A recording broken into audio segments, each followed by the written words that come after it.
I've seen this headline on several different periodicals online over the past couple of days. It's usually a variation of this. What the hell just happened in Russia? I mean, you talk about a crazy weekend.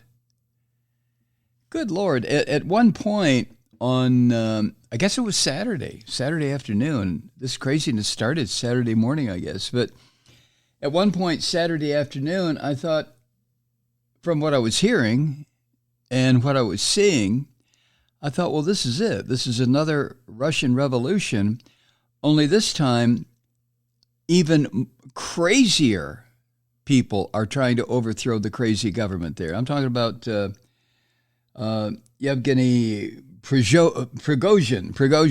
Yeah, this guy is insane. Not only that, but he is vicious. This is the man who has been teaching the militaries in certain countries in Africa how to kill and terrorize. This is the man who has sent his mercenaries in different parts all over the world that you and I are just not aware of. And this is a man who put in place the system of burning and killing and destroying everything in Syria. You know, when the Russians went to the aid of Bashar al-Assad a couple of years ago, Prigozhin was put in charge of those Russian troops, and it was slaughter. He didn't give a shit who he killed. In fact, the more bodies, the better. And this is a guy who recruits his mercenaries out of prisons. I mean, Prigozhin is just they're all sick, aren't they? But the kind of sickness that has its center in violence, murder, and mayhem. So anyway, I'm just going about my Saturday morning on a regular, as I usually do, and I flipped on MSNBC and for a moment thought, what? Now, usually when there's a world catastrophe, I go to CNN. Still. So I flipped over to CNN. Oh, my God, there was Wolf Blitzer. What the hell is Wolf Blitzer doing on CNN at 9 o'clock on a Saturday morning, right? But there he is, and he's telling the world that an army is moving from Rostov-on-Don, the southernmost city in Russia, where the Russian military had been, the city they'd been using for their staging with their war crimes they're being committed against Ukraine. And Wolf is telling me that that city is now under the control of Mr. Prigozhin, and that an army of the Wagner group, Prigozhin's private hired military, is marching toward Moscow. What? And the immediate question was, to do what? I mean, what the hell was Prigozhin supposed to do? Well, his plan, of course, if you want to believe any of this bullshit, his plan was to meet with the military leadership of the Russian government and register his complaints about several things. First of all, about how they were prosecuting the war crimes against Ukraine, but also Prigozhin has a real point to make that the Russian military is no good, that his troops are being killed by Russian fighters, and consequently he's killing his share of Russian fighters. I mean, this is dog eat dog. I mean, this is two mad dogs turned on each other, Putin and Prigozhin, right?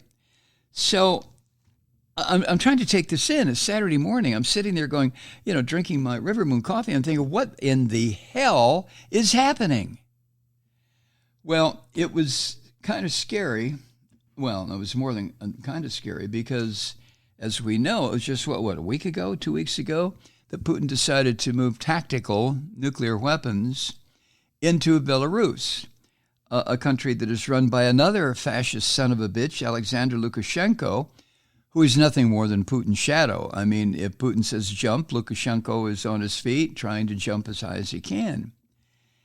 But apparently, by the time the evening rolled around, at least here in the West, Lukashenko had, according to all reports I saw, had brokered an end to this between Prigozhin and Putin.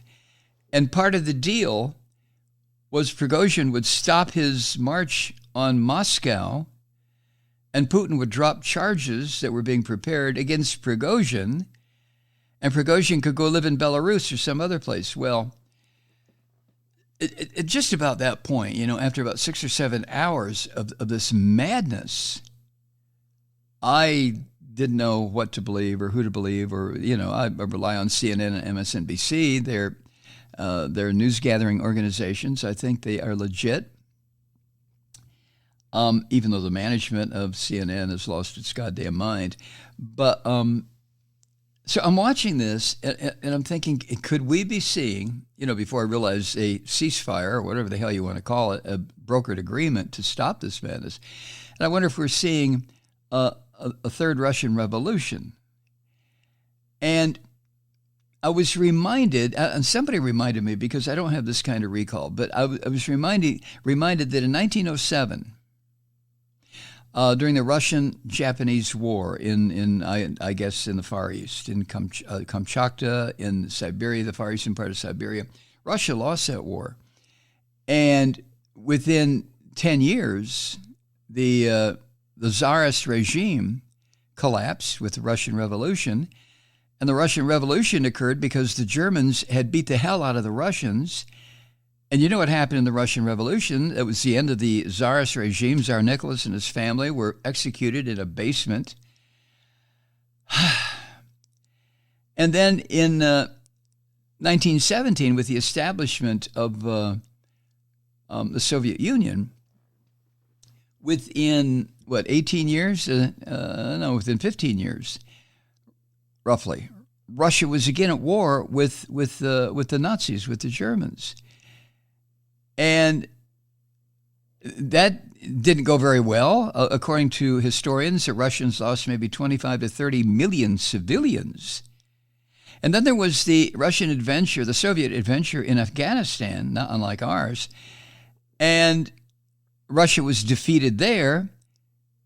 And within, 2 years after that defeat, the Soviet Union fell apart and ended. So Putin must understand, Putin, if anything, understands Russian and Soviet history. He knows what he's been trying to manage as the dictator. He's well aware of it. So I think what happened, possibly, what do I know, but I'm thinking that maybe Lukashenko might have pointed some things out to him, like, Vlad, every time Russia gets involved in something like this, chaos ensues. Maybe some kind of a deal's got to be made here.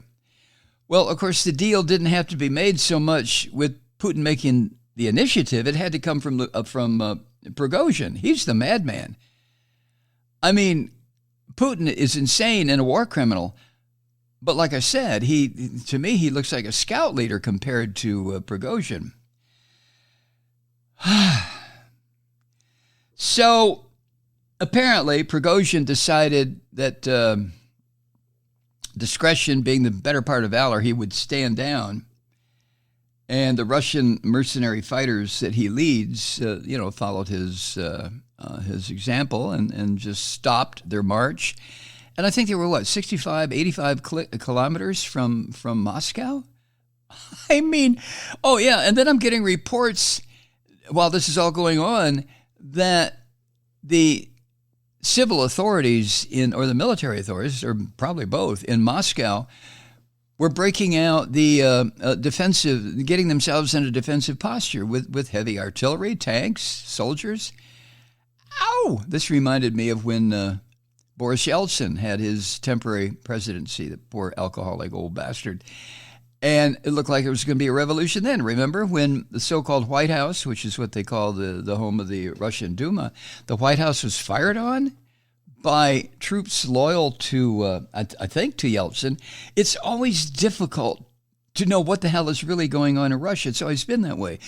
Even when you try to read their novels. I mean, they have 50 characters, and they're all leading characters in Russian novels. How in the hell do you keep track of them? And these polysyllabic names, 14 syllables to go in the guy's first name. So it's very, very confusing just trying to read the literature, but trying to understand the politics. Wow. And in the meantime, the Russian people have been so beaten down. I mean, for hundreds and hundreds, if not millennia, hundreds of years, the Russian people were taught to shut up, eat your potatoes, make some more borscht, and then go live in your mud hut. For 100 years, hundreds of years, that's the way it was.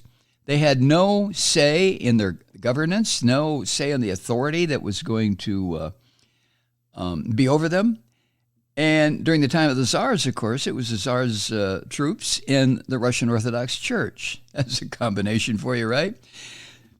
In the age of Putin, the past 23 years, and prior to him, since the revolution, since 1917, the Russian people were taught one very important lesson. Shut the fuck up. Don't question, or you will be disappeared. You will go to a part of the gulag. You will go to a slave labor camp, or worse, you will be terminated with extreme prejudice. So the Russian people, they did their best to ease the pressure by becoming poets. Everybody in Russia is a poet, right? But they had to be careful of what they wrote. I think I mentioned before that one of my favorite Russian authors wrote the book, I just mentioned a couple of weeks ago, didn't I? The Master and Margarita. And right this second, I'm drawing a blank on the author's name. But it was written in the 30s, this book, The Master and Margarita. And it's allegory, of course. Maybe you can tell by the name, by the title. But the writer had to be very, very careful how he wrote what he wrote. Now, the Russian people understood the allegories, understood what the writer was trying to say, and was in fact saying. But that was true until Solzhenitsyn and some of the more modern writers. The idea was, yes, write your poetry, write your novels with 150 characters in it, but be very careful that you disguise everything that you're writing. Because if you come out and write the way American or English or whatever writers present their stories, you're going to be probably executed. So the Russian people have learned, in other words, to be very quiet, to be very docile, to throw up their hands in kind of a Slavic gesture of, what are you going to do? This is Bulgakov. That was the writer, Mikhail Bulgakov. What are we going to do? This is our lot in life. We're Russian. We're Slavic. This is it for us. So when this incredibly insane tableau started to have movement on Saturday, the Russian people didn't know what the hell to do except to just stand around. As a matter of fact, did you see the pictures from Rostov-on-Don, where all this apparently began? There are troops in the streets. There are armored personnel carriers. There are tanks. There are soldiers. And I guess they were all, for the most part, they were Prigozhins. All these military people. And they're getting ready to begin the move north. And what's going on in the streets? The street sweepers just keep sweeping around the tanks. Watching this video, what? Yeah, the street sweepers with their fucked up brooms. Why don't they just have brooms instead of these sticks with all these smaller sticks tied to the bottom? Are the Russians not aware there are things called brooms that can actually sweep stuff up with? Hi, Truth Seekers. Mike Malloy here. You know, the Progressive Voices Network brings you commercial-free commentary from today's leading progressive radio hosts and pundits, like me, Mike Malloy, 24 hours a day. I'm not your typical old guy from the 80s or the 90s talk radio host, and Progressive Voices is not your typical talk radio network. It's a listener-supported nonprofit with no corporate control whatsoever over our broadcast. So hosts like me, Mike Malloy, are free to rant and scream and carry on about whatever we like. We're often controversial, but we're never boring. Weeknights, 9 p.m. in the East, 6 p.m. in the West on the Progressive Voices Network.